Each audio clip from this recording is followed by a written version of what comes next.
22 जनवरी को रामलला की प्राण प्रतिष्ठा का अनुष्ठान कैसा होगा, ये हम आपको लगातार बता ही रहे हैं। इस पर आगे भी बात होगी, लेकिन क्या आपको ये पता है कि 22 जनवरी की शाम अयोध्या में कैसी होगी? लाखों श्रद्धालु उस दिन अयोध्या में होंगे। अयोध्या में उस रात की दिवाली कैसी होगी? रामलला की प्राण प्रतिष्ठा के दिन सूर्यास्त के बाद सूर्यवंशी राजा राम की राजधानी कैसे दिखेगी, वो दिव्य दर्शन हम आपको आज ही करा देते हैं। जैसे जैसे प्राण प्रतिष्ठा की तारीख करीब आ रही है, अयोध्या उपहारों से भरती जा रही है। पूरब, पश्चिम, उत्तर, दक्षिण भारत के हर कोने से भगवान राम के लिए भेंट आ रही है। राम मंदिर के लिए उपहार आ रहे हैं। सोमवार को अहमदाबाद से राम मंदिर में लगने वाला ध्वजदंड भी अयोध्या पहुंच गया।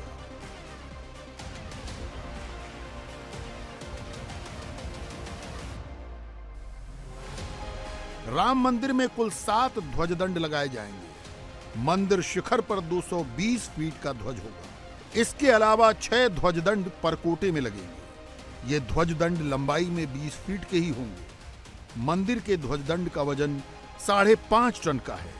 पीतल के ये ध्वजदंड 7 महीने में बनाए गए। इन ध्वजदंडों पर ही सनातन धर्म की ध्वजा लहराएगी, जो खुद 44 फीट ऊंची होगी। श्री रामलला की नए मंदिर में प्राण प्रतिष्ठा के कुछ दिन बचे हैं और तैयारियों को अंतिम रूप दिया जा रहा है।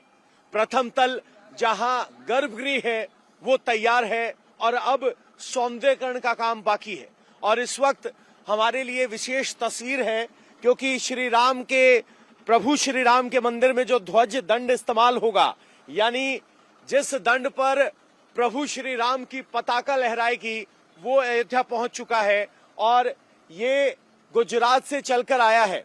और अगर आप इसको देखेंगे तो इस तरीके से पीतल से बना है और 4600 किलोग्राम का ये ध्वज दंड है।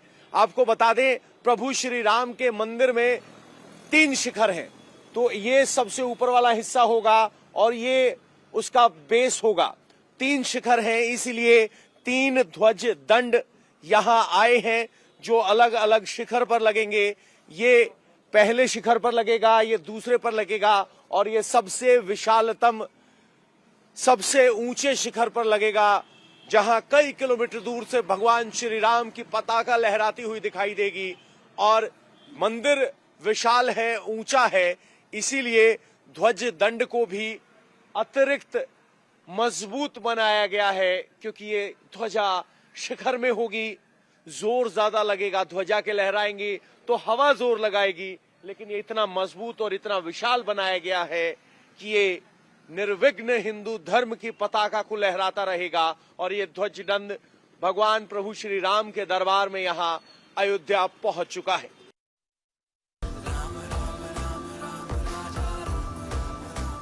प्राण प्रतिष्ठा से पहले रामनगरी अयोध्या में रामोत्सव की भी शुरुआत हो गई। इस रामोत्सव में प्रभु श्री राम का गुणगान होगा, राम कथाएं होंगी, भजनों का गायन होगा।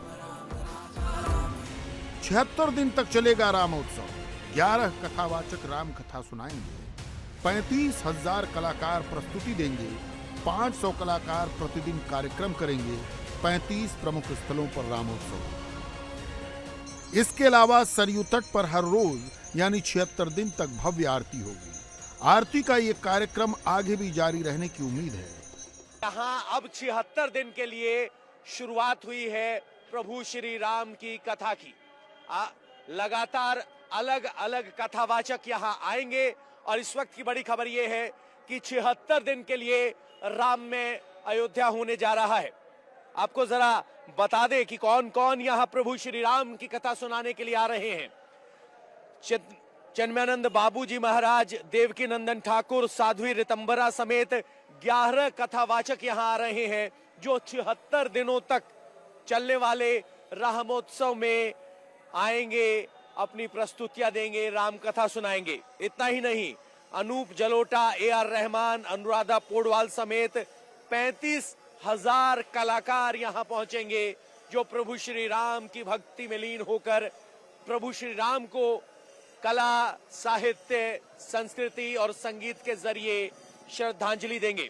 अब आपको 6 तस्वीरें दिखाते हैं किस तरीके से रोजाना 500 कलाकार अपनी प्रस्तुतियां देंगे।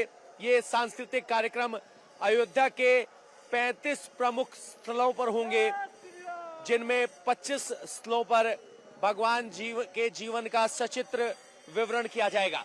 आपको बता दें कि ये आयोजन 76 दिन तक चलने वाला है। बहरहाल एक बार फिर दिन की रोशनी में लौटिए। राम मंदिर जाने वाले रास्ते का काम भी 15 जनवरी तक पूरा हो जाने की उम्मीद है। भगवान के दरबार में ये सबसे बड़ा अनुष्ठान होगा जिसमें देश के हर हिस्से से आचार्य शामिल होंगे। ये वेदाचार्य 4 वेदों के ज्ञाता होंगे। 121 आचार्य 7 दिन तक अनुष्ठान कराएंगे। हालांकि प्राण प्रतिष्ठा का मुख्य अनुष्ठान केवल 20 मिनट तक ही चलेगा। इन 20 मिनटों में वही अभिजीत मुहूर्त होगा जिसमें भगवान राम का जन्म हुआ था। इसके बाद भगवान की मूर्ति के नीचे से सोने की शलाका और कुश खींच दिया जाएगा और प्राण प्रतिष्ठा हो जाएगी। रामलला को पंचकोसी परिक्रमा भी कराई जाएगी और अयोध्या के प्रमुख मंदिरों का दर्शन भी। प्राण प्रतिष्ठा से पहले 16 पवित्र नदियों के जल से उनका अभिषेक भी किया जाएगा। तकरीबन 1500 साल बाद भारतवर्ष में इस तरह का भव्य अनुष्ठान होने जा रहा है।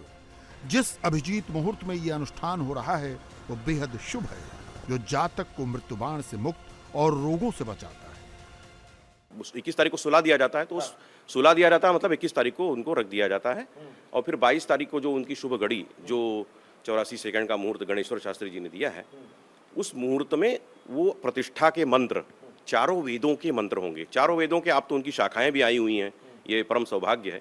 तो वो लोग सारे विद्वान मंत्र पढ़ेंगे जो कि एक अलग दृश्य होगा। तो वो जब पढ़ेंगे उसी समय भगवान को स्पर्श करके और उन पर अक्षत छोड़ करके मूर्ति की प्राण प्रतिष्ठा हो जाएगी।